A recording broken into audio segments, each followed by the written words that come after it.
마을리입니다. 이 문자의 옛 모습은 이런 형태였습니다. 이 부분이 이렇게, 이 부분이 이렇게 해서 모양의 변화가 거의 없는데요. 이 부분은 밭을 나타냅니다. 이렇게 넓은 땅이 있을 때 농사를 편하게 짓기 위해서 이런 식으로 구역을 나누죠. 그래서 여기에는 또 같은 작물을 심고 여기에는 또 다른 작물을 심고 하는 식으로 밭을 만듭니다. 그 모양을 그대로 옮겨놓은 문자입니다. 아래쪽은 이 부분이 이렇게 됐고요. 이 부분은 그대로 됐습니다. 이렇게 점으로 되어 있는 형태가 이렇게 선으로 바뀌었습니다. 이 아랫부분은 땅을 나타낸 것입니다. 그 위에 이렇게 흙을 쌓아 올린 것이 원래 문자의 형태였는데요. 이것을 이렇게 선 하나로만 표현했습니다. 그리고 이렇게 쌓여있는 흙덩이를 이렇게 점으로 하나로만 표현하던 것이 나중에 이렇게 선이 그어진 모양으로 형태가 변했습니다. 그래서 이 부분은 흙을 의미합니다. 이렇게 흙을 쌓아놓은 형태가 토지신을 섬기던 모습이라는 설도 있습니다. 그래서 이 마을 리자는 모든 생명의 바탕이 되는 이 흙과 농경사회를 나타내는 이 밭 모양이 합쳐져서 만들어진 글자입니다. 그런데 이 문자가 마을과 마을이 있을 때 마을 사이의 거리를 나타내는 의미로도 사용이 되었습니다. 수풀림입니다. 옛 문자는 이런 모양이었습니다. 같은 문자 두 개를 나란히 썼는데요. 나무 목자죠. 이렇게 줄기에 해당하는 부분이 똑같이 나타났고요. 나뭇가지와 잎사귀에 해당하는 부분이 이렇게 됐습니다. 뿌리에 해당하는 부분이 이렇게 나타났습니다. 그래서 이것은 나무와 나무를 연속해서 그려놓은 형태고요.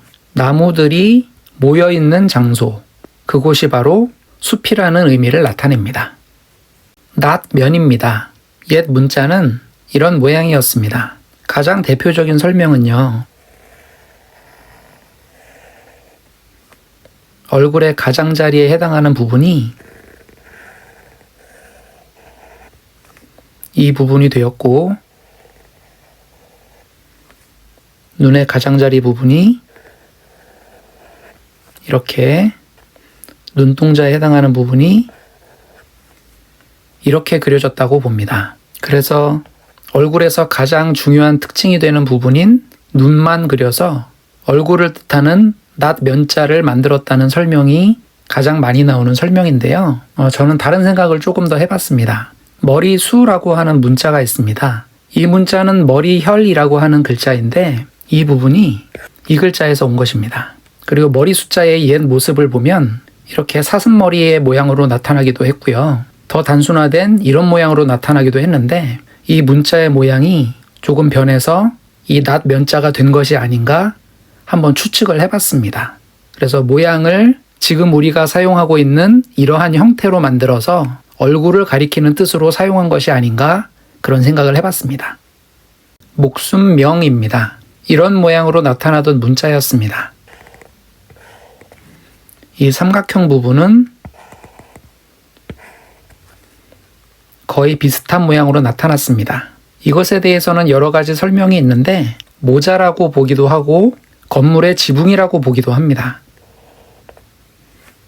이 부분은 여기로 왔고요. 이 부분이 이렇게 됐습니다. 이걸 조금 다시 그려보면요. 이런 모양으로 그릴 수 있는데 머리, 손, 발 해서 사람이 무릎을 꿇고 있는 모양입니다. 이 문자에서는 여기 몸통 부분과 팔 부분만 나타낸 것입니다. 그런데 어떤 사람이 있을 때 옛날에 모자를 쓰고 있다거나 건물에 앉아 있다고 하는 것은 신분이 높은 사람이라는 것을 말합니다. 입 구자가 그대로 그려졌습니다. 입을 나타냅니다. 그 높은 사람의 입에서 나오는 말입니다. 그가 하는 말에 목숨이 달렸다는 뜻에서 생명을 나타내는 목숨 명자가 되었다고 봅니다. 그럴 문입니다. 이 문자의 옛 모습은 이런 모양이었습니다. 이 문자를 알기 위해 먼저 살펴봐야 할 글자가 있는데요. 큰 대자입니다. 사람이 팔을 벌리고 서 있는 모양입니다. 이 부분은 머리 부분이 되겠고요. 이 부분은 팔입니다. 몸통은 짧게 그려져서 거의 드러나지 않지만 이렇게 되고요. 이 아랫부분이 다리에 해당합니다. 그래서 사람의 모습을 그린 것인데 이 그럴 문자도 기본 형태는 동일합니다. 이 머리 부분이 이곳이 되었고요. 양팔이 이렇게 되었습니다. 몸통에 해당하는 부분이 이렇게 되었고요. 양다리가 이렇게 되었습니다. 그리고 가운데 어떤 무늬가 그려져 있는데 그것은 지금 문자에는 생략이 되었습니다. 그래서 이 무늬에 대해서도 여러 가지 설이 있는데 문신을 그린 것이라 보기도 하고요. 죽은 사람을 묻기 전에 시신에다가 냈던 상처를 표현하는 것이라 보기도 합니다. 사람의 몸에 그려졌던 무늬를 나타냈던 것으로 봅니다. 무늬라고 하는 것은 곧 그림이죠. 그 그림의 의미가 담기면서 이것이 나중에는 문자를 나타내는 의미로도 사용이 되었습니다.